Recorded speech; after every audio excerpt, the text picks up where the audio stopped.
responsibly. Hello, everybody. Lovely to have your company on a Saturday afternoon. My name's Tony Squires, joined by Nathan Hindmarsh, Wade Graham and Michael Chammis. And with top-of-the-table clashes on a Friday night, a couple of brilliant games of rugby league, ends that you can only dream of. Well, you'd think we'd get there immediately, but there's something slightly more important, Wade.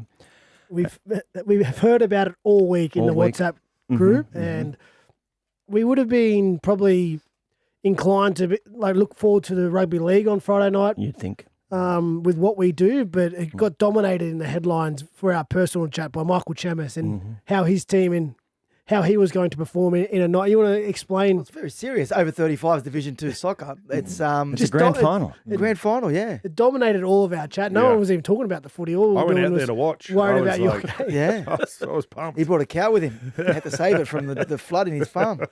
No, well, look, boys, I know our listeners can't really see what's going on, but I'm going to pull something out of my pocket right here. Is that a runners-up medal? It is a medal. I'm putting it around my neck. Yeah, It looks silver. Oh, it is a Oh. runners-up. It's a runners-up medal. I thought that's what we do on this show. We celebrate finishing second, Hindy. Mediocrity. Yeah, beautiful. You're enjoying. Welcome to the club, Shammy. Welcome to Mate, the club. it's a great feeling. It's a great feeling to join the runners-up club. It's now my 16th appearance in that club. No. I've lost 16 grand finals in What? sport. Yeah, It's cricket, time to give up, mate. soccer, footy over the years. Have you won any? 2. What sort of example are you setting for your children? Yeah, well, you know what? Shameful silver. Yeah. You know what, mate? I'm actually really happy that we got there. Why do you still have it though? Why would you hold on to that and bring it in? It's for you, because to add to your collection. Can I take it? Yeah, you can have it, mate. I might put it in my golf bag and use it as a golf marker. Look, fair play to Emu Plains. 2-0 victors against us yesterday. Yeah, So well, really just talk me through it, disappointing. though. Who were favourites going into the grand final? They were like 10 or 15 points clear at the top of the table. So Okay. we were the underdogs. We got robbed with a dodgy penalty early. Of course. And bloke in our team named Frankie probably let us down, but that's okay. Not going to blame Was it a anyone. keeper? Not going to blame the keeper. No, I'm not going to blame him. He was retiring, so you can't blame the Do keeper. the opposition, do they get into you? Obviously, you're a rugby league celebrity or identity in some circles. So, you know, There's a few sledges on I'm the sure field. Yeah, people put would that in the recognise you. Telegraph. And I'm like, I work for the Herald, mate. there's a few people yelling out Gus's name and things like that. So Was there any karma for the admission that you, listening last week, that you cheat when you play? I didn't cheat. Gamesmanship. Yeah, that's the word we're looking for. Yeah, probably is a bit of That's karma out that's there. play on, but Yeah. No, they just play on. that's play on. You Any blues? There was a stink. I ran away though. It was half time, and I Smart just man. I just thought, I don't want to get myself involved in that. So that would end up in the Herald. well, that's what I was worried about. If I run into this fight, what's going to happen here? So I walked away, Tone. A loser last night, but a winner in life. So. No, yeah, exactly. You're not a loser. Honey, I just want to get to the bottom of that, though. I've seen that kind of churlish team behaviour, maybe in World Cups, where the team that, is a runner-up, they're all presented with their medals, and before they're even left the stage of the dais, they're ripping the medals off. Is that the kind of behaviour that you would be exhibiting? I would, I think that you're entitled to have a sook then. I honestly do. Look like a sport brat, act like a sport brat, and that's fine because you've just busted your backside for forever to get this opportunity. Mm-hmm. It hasn't happened. So, and I tell my kids that if you come last or second or whatever, go for it. Sook for Wait a your life. minute. And I also tell my children, if you don't succeed, just give up. Right? So just don't bother. Don't like the move on to something else. It's like the Squires family motto, near enough is good enough. But is that really how you feel? Do you not teach them that the silver medal is a mark of their achievement rather than a mark of their loss? No, it's a loss. It is a loss in the Hindmarsh household. There is anything other than gold or it has a number 1 on it. Don't even bother. Don't even bother coming back to the house. See, another ultra-competitive person, Wade Graham, was looking at me like I was sick when I was saying that. So your attitude is exactly the same? Oh, listen, I think if you at a certain level, when you're going to play, particularly in competition, Any level. not any level. Like I've got a 5-year-old and a 7-year-old. I'm happy for them to go out and have fun at this stage. But when it gets to the stage, if they want to take it serious, well, then They should be taking it serious They now. should be chasing one thing, and that is to win. If it's in a competitive environment, Which my is every view is weekend. you win. You try to win. You just tried to tiptoe around that because you're exactly the same as me, but you've just tried to No. word it I am like differently. you. I am like you. I wanted to win. If I was in competition, I wanted to win, and nothing else really satisfied me. If we lost in a grand final, well, I'd be filthy at that. But I think, mate, when I'm talking about my kids, at that age, I'm happy for them just to run around and have fun. Shemus, talking about Shemus with the silver medal, that should be going straight in the bin. It should be going straight in the bin. My kids were like, "Oh, you were right. We're sorry, Dad." I'm like, "It's okay." Like, what in front of the kids, in front of my 5-year-old or a 7-year-old, you got to make it like it's not that important to you. Yeah. Well, it isn't at that age. At that age, it's not important. What, at over 35's Division 2, it's very important. No, for you it is. Especially But Div for 2. 5-year-old For and them. 7-year-old, Well, they don't it's even not let them important. anymore. Society doesn't even let them have a final in life. Let them have fun at that age. But I'm there with the stats book. I'm writing down how many tackles they've missed, how many they've made. I don't agree with not keeping score and no finals at that age. But because you learn your biggest lessons from your losses and the disappointment, and it makes you more motivated to go out there and work harder and be better. So I don't agree with that, but it's not the be-all and end-all of that age. Yeah. I've seen some of those parents, and it is for the better of the kids, because some of these people are lunatics, the way they treat their children and the way they, the pressure. Sounds like Hindy. Well, at 5 or 6 years old, like sometimes they're doing video sessions, like, calm down, champion. You don't win, you walk home. That's the rule. No, listeners. no dinner tonight for you. I'm just stirring the pot here. I am the same as Wado. I don't care what my kids do, win, lose, draw. I don't care what you do, as long as you're out there having fun. And I'm just shit stirring. But when it comes to a Div 2 grand final and you come second, I wouldn't have taken the medal home. Mm-hmm. No. Have you got the other 15 runners-up medals at home still? No. Unfortunately, I don't. I do have a curse with grand finals, and that's why when everyone bags Hindy, which they should, to be fair. Like if you choke on the biggest stage, you deserve to be bagged. But I can sympathise with him. I find it interesting. Like he's talking about the standards that he sets. Like, has he not rewatched history? Like, what's he going in there on? What merit do you have to go to your kids? You must be winning. What do they give it back to you? I don't do that. I was taking the piss. No, I don't know. I don't think you are. No, my kids hammer me every day, left, right, and centre. I'll say something to my kids, my older boys especially. Oh, well, because you've done so much in your career, haven't you? Yeah. What about you try this, mate? Oh, well, when did you last win a grand final? So I look, they know, they take the piss out of me. So I'm the same as Wado. Go out, have fun. Don't be lazy when you're out there, though. Don't just make up the numbers. Be out there, be competitive. But at the end of the day, results don't really matter. Just on a side note, though, like, there is. I'm not supposed to be here today. Why's that? It's brave for me to be here because Reedy was supposed to be here today. Oh, indeed. He brushed it. Yeah, well, he's coaching a grand final this afternoon. We, in fact, we'll cross a little bit later into the coach's box to see we how actually are? Yeah, we are. Oh, great. We actually are to see how his team is travelling. Well, I really, really hope it's a silver medal there as well. Oh, could you imagine how angry he will be when we call him if they're losing? He's an angry ant, Reedy. I've played PlayStation with him. Yeah. He is. We had a noise complaint once. You might remember this, Wade. We were in Origin camp. And I had a knock on the door in Origin camp from the hotel staff. We didn't realise at the time. We're playing PlayStation. It's midnight, 1 a.m. And Reedy's going absolutely ballistic wearing his skin-tight Arsenal jersey. Turns out Paul Gallen's in the room next door. Complained about the noise coming from our room. He didn't realise who it was, and we didn't realise Gal was there. But did it make a difference? Probably lost a series. I think anyway, they lost 3-0. Yeah. Was it night for a game? But no, it wasn't because it's still in Coffs Harbour. No, Yeah, it wasn't. okay. Well, there was some other complaints in the room, noise complaints, but Yeah, it that wasn't was from FIFA. Fergo. It wasn't from FIFA. Well, let's get our head around a little bit of footy. Last night was absolutely spectacular. I don't want to concentrate on all the games just yet. We're going to dig very deep into those. But the good people of Mudgee were treated to one of the absolute highlights. 21 out centre field. Where's our man Nathan? Here comes Nathan. Special delivery. Nathan Cleary. Special! Off the upright. Back into the field of play. Picked up by Jed Stewart. Gets a path away to Ethan Strange. Strange is away. Edwards. He beats Edwards. He's over the halfway. He's over the 30. Jenkins chases. Back in field to Kyo Week. Kyo Week scores. Kyo Week scores. Oh, what a game. Canberra led to the field try. 37 metres out, right in front, this time off the post! Off the post! My goodness! Canberra come back with the ball! We have seen it all, and now we're seeing even more! And Strange! He is away for the Raiders! Supported Weeks! That is the most remarkable rugby league moment! In the most remarkable rugby league season! In the Without a hint of hyperbole from Vossi. And of course, Maroon before with Woodsy's co-commentary, brilliant. Just That's good from Woodsy, that actually. was good from Woodsy. But how good was that? Cooper Cronk said it was the best end to a Golden Point game that he'd ever seen. I think before, and both games, because the other game was a classic as well.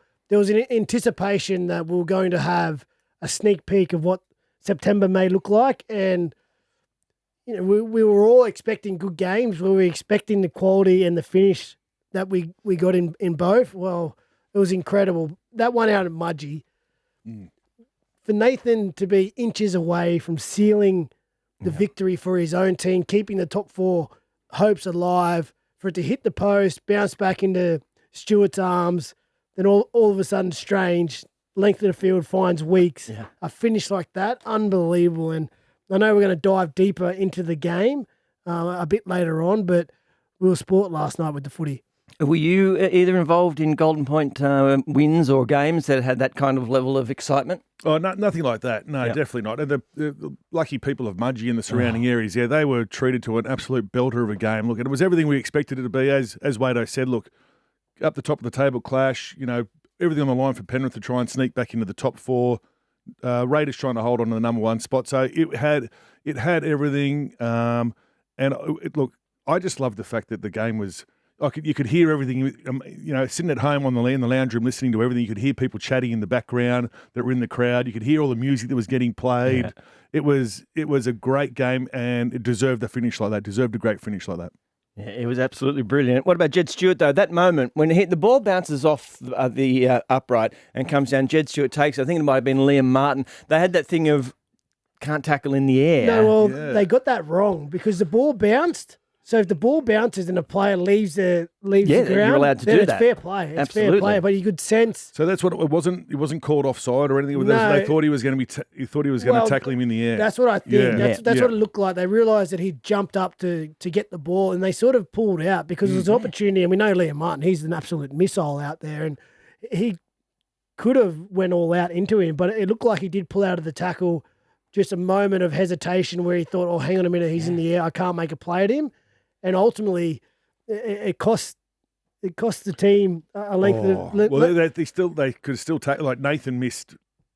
Yeah, but 1-on-1 in that broken field. He had his number all night, I thought too. The first set of the game ran over him. No, it was Hudson Young. He put his duke out and just beat him 1-on-1, and then throughout the game, you just saw Ethan Strange growing confidence and go, hang on a minute, I can match it here, and not only can I match it, I can beat. Yeah. I can beat these guys 1-on-1. He ran over. I think he bumped Nathan at least 2 or 3 times in that game. Bumped him and made a couple of extra yards. So he did that to DCE a couple of weeks before. So look, Ethan Strange is definitely improving week by week, but he's just as strong as an ox.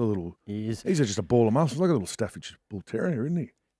Did you see the end of the game? Were you too busy losing a grand final? No, I actually could see because we were about to go on and everyone was on their phones and scream as Woodsy was doing in the background of that. I could hear and everyone was watching their phones. So I knew something was going on. But I watched the replay back today. Incredible finish. And to think that at 16-6, Penrith should have ran away.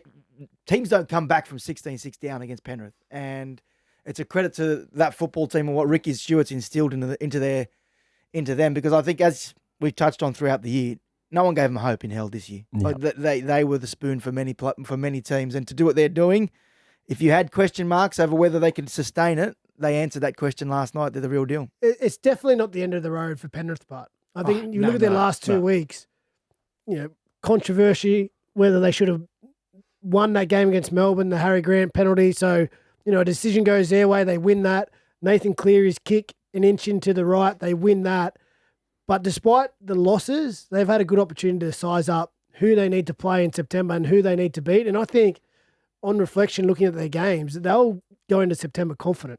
Just on a side note, Tone, before we switch tack, it may come a little bit of a cost for the Raiders. Speaking to the club this morning about Xavier Savage, they fear it's an AC joint injury. He's going for scans this afternoon, but they're hopeful it's only 2 to 4 weeks. If it's something that he can manage, he may be back in a week or two. You guys would be able to talk about the AC joints and how you rehab from that. But at least they've got Savile Tamale coming back. Yeah. He'll be back next week, whether they bring him straight in or not.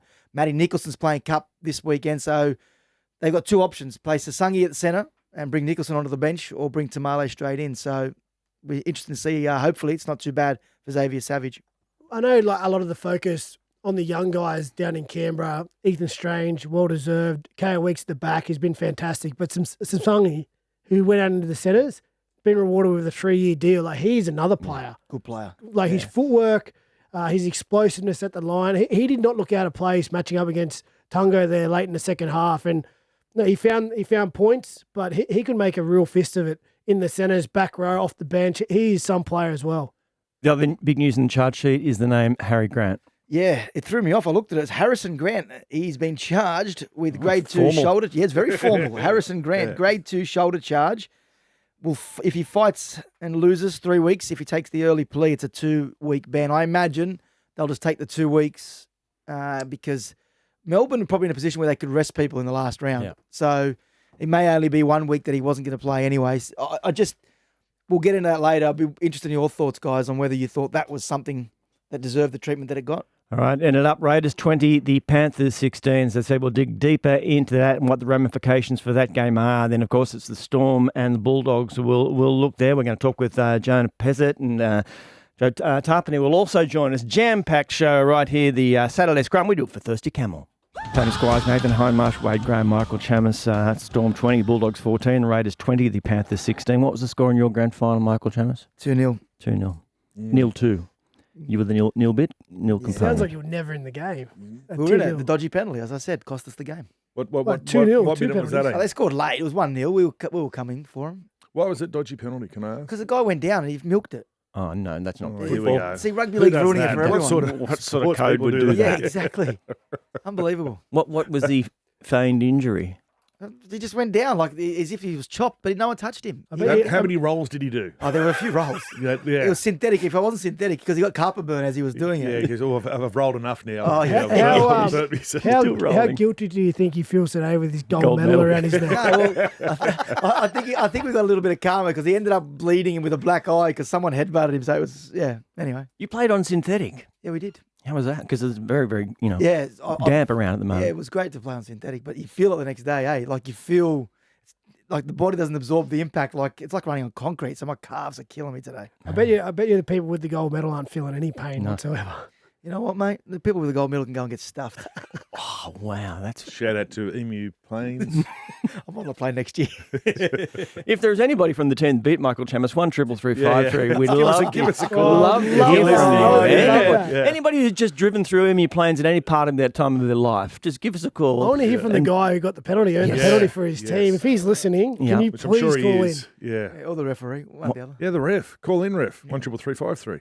I love it. All right, the Raiders and the Panthers. Let's begin by having a listen to Ricky, because despite the euphoria of that win, he wasn't 100% convinced by his team performance. Oh, we've got character, but without Dan playing the win, I don't think we were that good tonight. I thought our attack was at times patchy, and it was probably more of a gritty, tough win than anything else.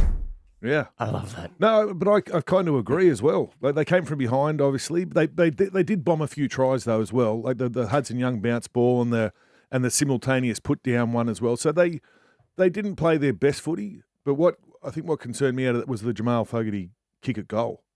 How nervous he was, and I'm thinking to myself, like he definitely stabbed at it, Yeah. and he was nervous. I'm thinking, well, this is the difference. The big game players and the nerves and everything get to him. So down the track, if they do proceed to the grand final, and that opportunity comes up again, I'd hate to be I'd hate to be Jamal. Yeah. No, kicking but the do you goal. think they're better for the run now? They've gone through that in such a game that had high stakes in terms of. In that situation, I think so. Yeah. Because this is like it was pressure footy then. Like this, and it was that sort of game that was semi-final like, grand final like. So I think having Jamal be in that situation last night, I think that's only going to make him better come those big games when it really does count.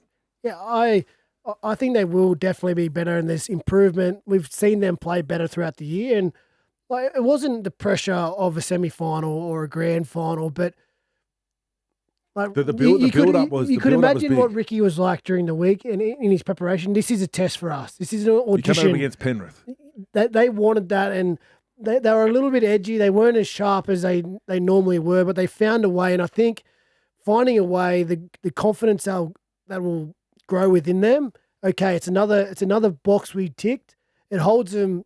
It was an audition for what's down the track, and they passed. And they had to do a bit of reshuffling, obviously with Savage going off, at half time, whatever. But so And they again, had to move a few players around. There was opportunities. You mentioned the Hudson Young bounce ball where Tarpany was right there. Even the KO Weeks, he had a little bit of space. He had an opportunity, and he passed it to Savage, Who just but went into touch. he would show and go there normally. It's just they weren't quite at their best.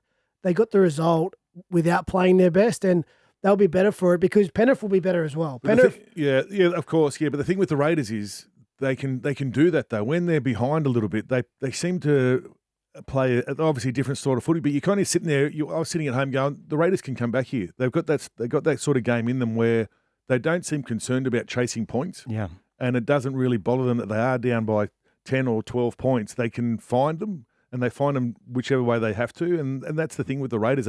They've been able to.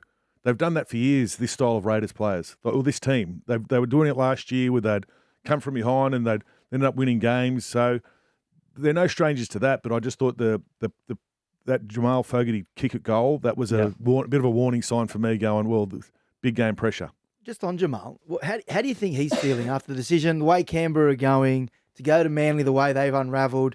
And how do you think Canberra feel about the fact that he's not going to be there? Because what they're building, he's been instrumental for him. But do you think there's any part of him or the Raiders sitting there thinking, wish we had our time over again and things would be different?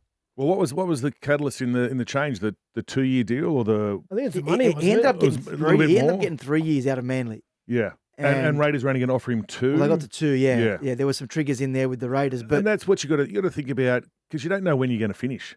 You know what I mean? So make hay while the sun shines. I know it's an old shitty saying, but you've got to look after number one. And at the moment, if that means getting another year somewhere else, you want to go to a club that probably will be successful. And I'm sure he's sitting at home thinking sometimes that, I'm going to miss the boys, which he's already come out and said that. And they are building towards something, the Raiders down there. But you got to look after number one. If that means getting another year somewhere to support the family, well, you can't knock him from that. But that's just sport. That's been our sport for forever.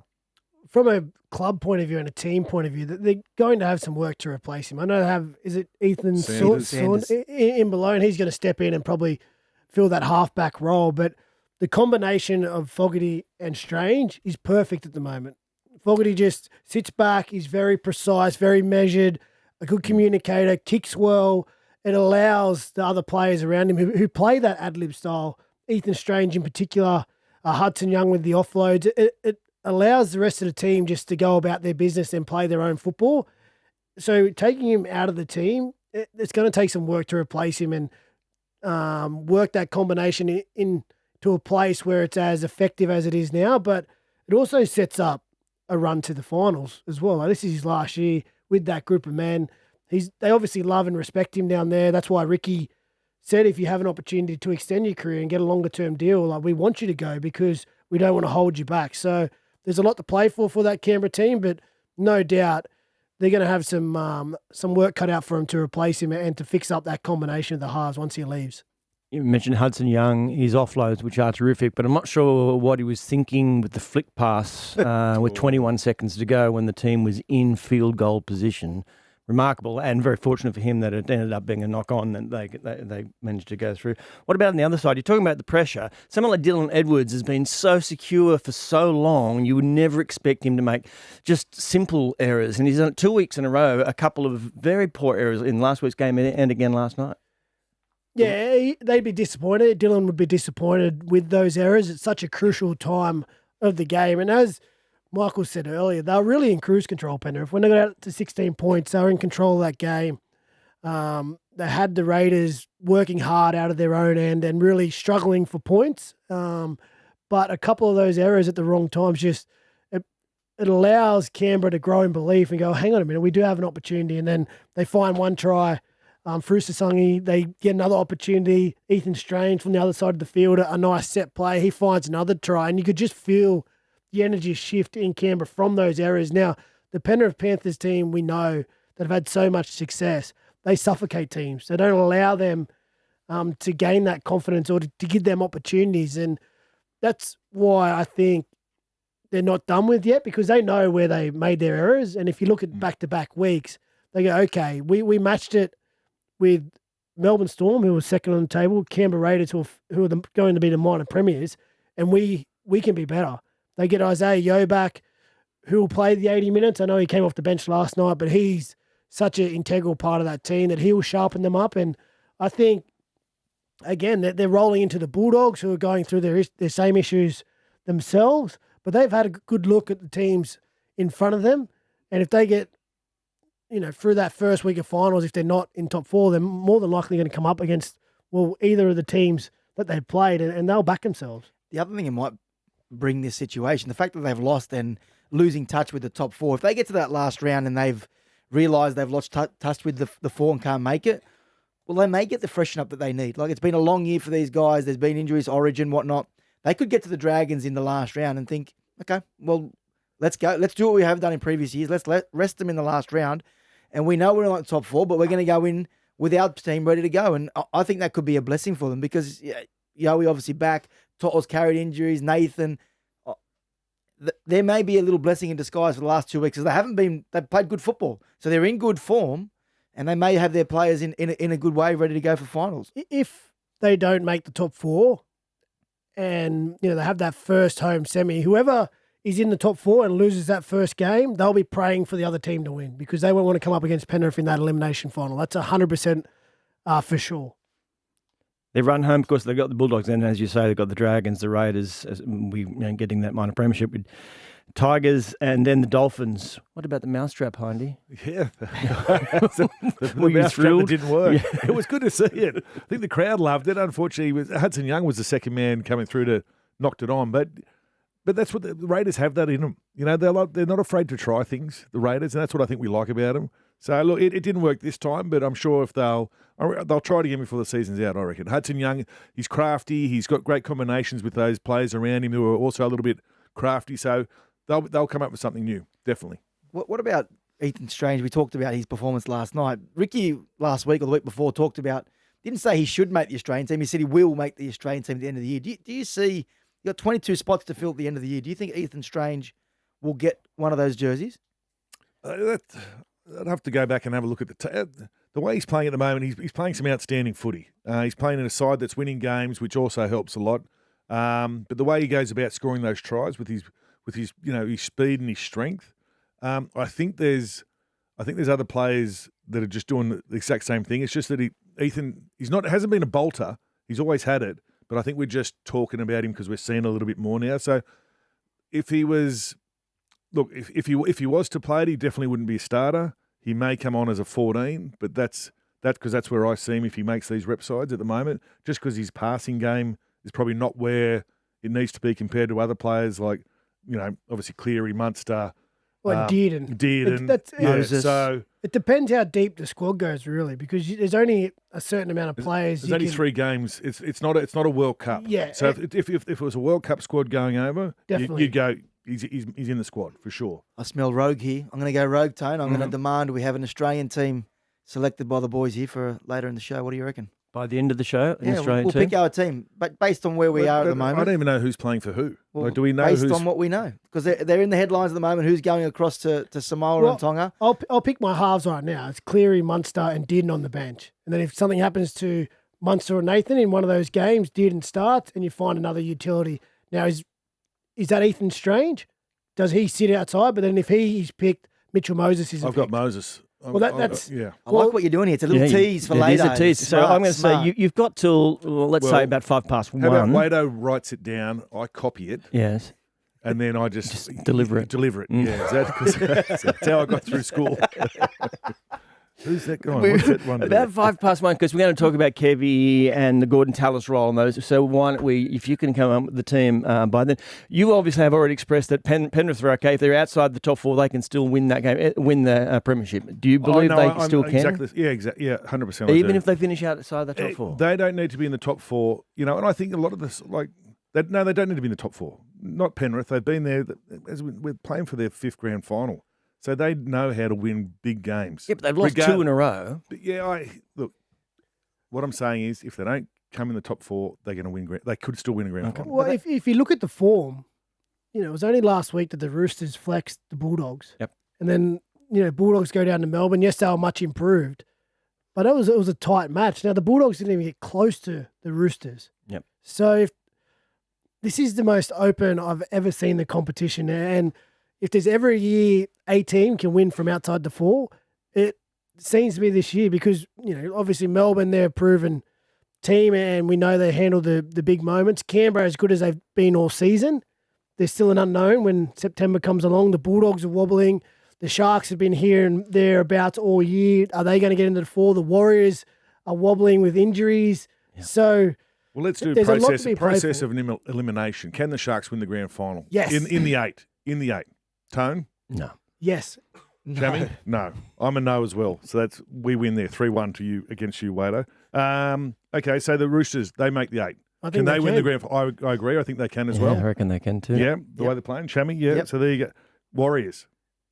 I think they're wobbling a little bit. Yeah. With Metcalf. Can't win the comp. With Metcalf still in the team, I think they'd be a shot, but I think they don't have the firepower at the moment without him. Broncos? Yep. It's a yes from me. Yep. Yes. Okay. Dogs. Can the Dogs win the grand final? Yep. No. They need to sort out their attack. Yes. Their defense is good enough to they scramble well. To hold teams out, but they need to find another gear in their attack. Is that a yes or no, Wado? At the moment, no. Yeah, I'm a no for me. And the Storm, we know the Storm can win the comp, and we know the Raiders can win the comp. Yes. Yes. So we've eliminated, how many we eliminated? 3 from the top 8. Correct. So we eliminated the Sharks. No, we didn't eliminate the Sharks. We did. We didn't eliminate the Sharks. Wade Graham has eliminated the Sharks. No, we have not eliminated the Sharks. So all you, if you're listening out there. That was brilliant. That was a beautifully organised bit of business you did there. You just went rogue there. I'll see you next week. My work here is done. Right, Nathan Hindmarsh, Wade Graham, Michael Chammas, the boys are in their selection meeting as we speak. A lot of toing and froing about who is actually available is the key question to play in the green and gold, but we'll have that team for you just after 1 o'clock today. All right, another great game last night, and then we're talking top of table, talking the Storm and the Bulldogs, and Melbourne got the job done at home, 20 points to 14. Let's flip it, though, and start with the Bulldogs and have a listen to Coach Cameron Ciraldo, who was surprisingly upbeat. Yeah, look, the way they trained during the week and the way they prepared, I knew we were going to come here ready to put in a good performance. So that's the main thing I was looking for tonight. The result would have been great, but main thing was the way we performed, and we prepared to win and we played to win. Unfortunately, we didn't get the result, but I don't think we lost too many admirers. Yeah, a good performance from them. Yeah, 100% agree. He was disappointed with their outing against the Roosters last week, and he put a few of his players on notice about their preparation and their attitude heading into that game, and he was looking for a response, and they delivered. And again, they weren't at their best, but to go down to Melbourne, compete to the 80th minute and still be a chance of getting a result, I think he'd be very pleased with that. And again, like these teams that are locked away, Bulldogs are locked top 4, all they're doing basically is trying to get out there, make sure their game's in order, and be confident leaving that as, okay, if we can nail a few extra things or be a bit cleaner in a couple of other areas, we have a chance to win a finals game. And they definitely had a chance to win last night. And if they carry that on, well, they'll be in good shape for September.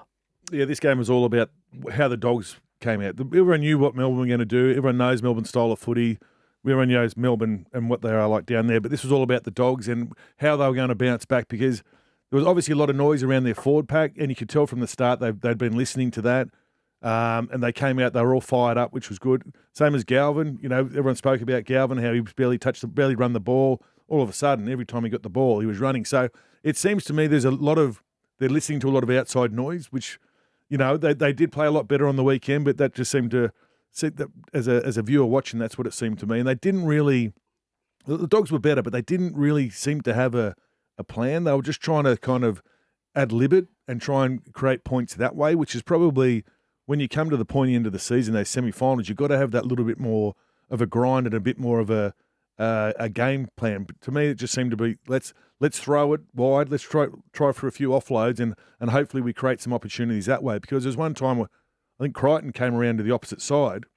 He's done a little bit of stuff. But then they've done the long shift back to the right edge, and he wasn't there, but they had the numbers there. So there's a little bit of man management as well they're missing, but definitely a much improved side against the Storm. I'll just probably say a little bit more on our earlier point when we were talking about them and if they're a chance to win the grand final, that they need to find just another point of attack when they're in offense. They've been the best defensive team all year, and traditionally you need to be in that top 4 defensive team to win the premiership, and they certainly are.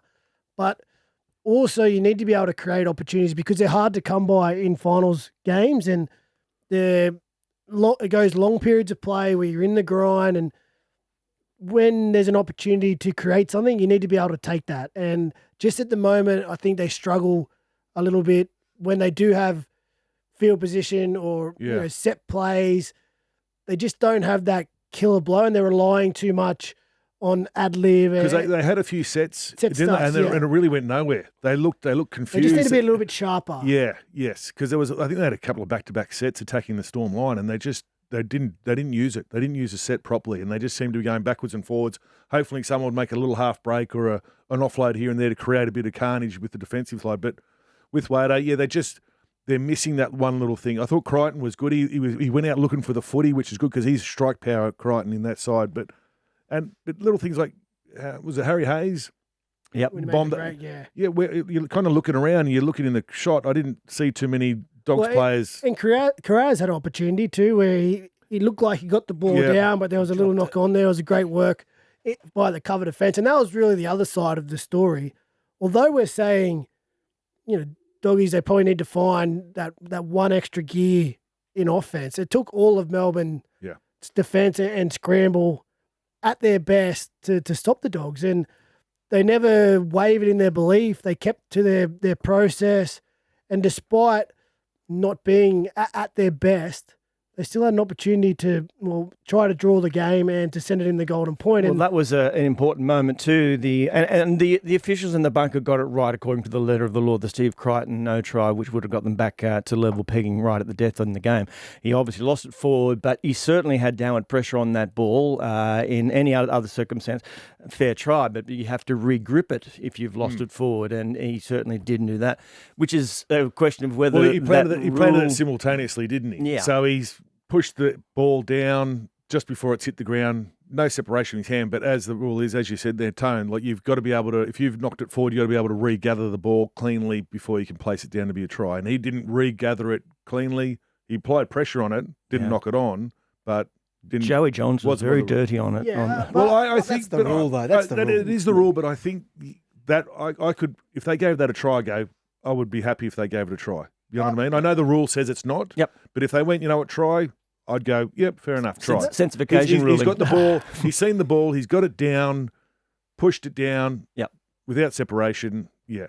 I don't mind that no try decision. That is the rule, and he did have an opportunity to get up there and compete for the ball. He juggled it forward, and so I think he needs to get clean possession before he puts it down. If it's a contest where the ball bounces and you can't jump up and grab it with two hands and get control, you're not allowed to tap the ball forward to yourself. So I think you need to be able to control the ball. It was a great bit of skill. Like, we're not taking that away from him. The ability to, the awareness of his body, despite the juggle, to still be able to reach out and simultaneously put it down. But I'm happy with the way the rule is. It needs to take a bit of a, look at Liam Martin getting up, hands above. He was flying, wasn't he? Liam Martin. He's in my Australian team. Well, actually, just on that, he's not going to be going on the tour, Liam Martin, but we don't want to give too much away, boys. We don't want to give too much away. Well, you kept that bit of mail to yourself. Is he operation, surgery? I think he wants to stay at home. His partner's due to have a baby, so I don't think he's going to be available for the tour. All right. And there's hospitals in England. Yeah, green and gold jersey or baby. Listen to you. You can take your wife with you to England. She has the baby there. Yeah, why not? That'd be a pretty good experience. Might be able to get an English passport. Yeah. He can play for England I've one day. Got one of those, Great. I think. You think I've got an English passport? I think so. Well, mate, back up, Sparky. What do you mean? I think because my mum's Scottish. I think she did something when I was younger. With an Englishman? No, with my dad. But she's Scottish. She's Scottish. How does she get the English passport if she's Scottish? Does that not come under the same banner? Well, British passport. British. Yeah. Let's just move on. What's next? Just remind us, Michael Chammas, the Harry Grant situation, because it was the shoulder charge. He got 10 minutes in the bin. But he was charged and He will was miss. charged, yeah. Missed 2 games. If he takes the early plea, 3 if he fights and loses. I imagine the Melbourne Storm will take the early plea on that one and get him back for finals time. Did you have any issue, boys, with this one? Because, as I said, I watched the replay this morning, the highlights of it. So they went back and put him on report. And as the rule they changed mid-season, they said that they're only going to go back if it's something that's a serious offence. And in the end, they sent him to the sin bin. Were we comfortable with the fact that he went to the bin and then is now facing 2 weeks out? I think it's a bit much, in my opinion. I thought he was more bracing than actually coming forward with a shoulder charge, but we've seen them be heavy on any serious contact with the head. So I think it is part of the course, but it's not all doom and gloom for Melbourne. Like, if anything, Harry's going to be disappointed. He's going to get 2 weeks to sharpen up at training. No contact. He copped a knock too. Did he cop a knock late in the game as well on his knee? Yeah. It'll be fresh. Well, if anything, it's going to freshen him up, and he'll be raring to go. Come finals time, and it's a worry because they're guaranteed a top 2 spot. Well, it's a worry for everyone else because now he has 2 weeks to just train and sharpen up, and he's had a lot of disappointment and motivation. You think back to last year's grand final, how much that would have hurt. He's been in and out of the team with injury this year. Poor Origin 1, he fights back like he's one of Queensland's best players. Here now another hurdle to overcome. It sort of builds up for a while, and the competitor he is, it's going to be on his mind. He'll be stewing over it for the next 2 weeks. So come that first week of finals, he'll be ready to go. But they'll rest players, Melbourne. There's no doubt. They've locked up a top 2 finish. Do you think they care about getting the minor premiership? It's not in their hands if Canberra keep winning. But I think their biggest focus is just a home semi that first week of finals, because it's such a big advantage if they can get that job done in week 1, a week off, another home semi. You get that done, they're in another grand final. Yeah, they are sitting pretty on second spot. That stat last night, having the first choice spine play in just 8 games so far this season.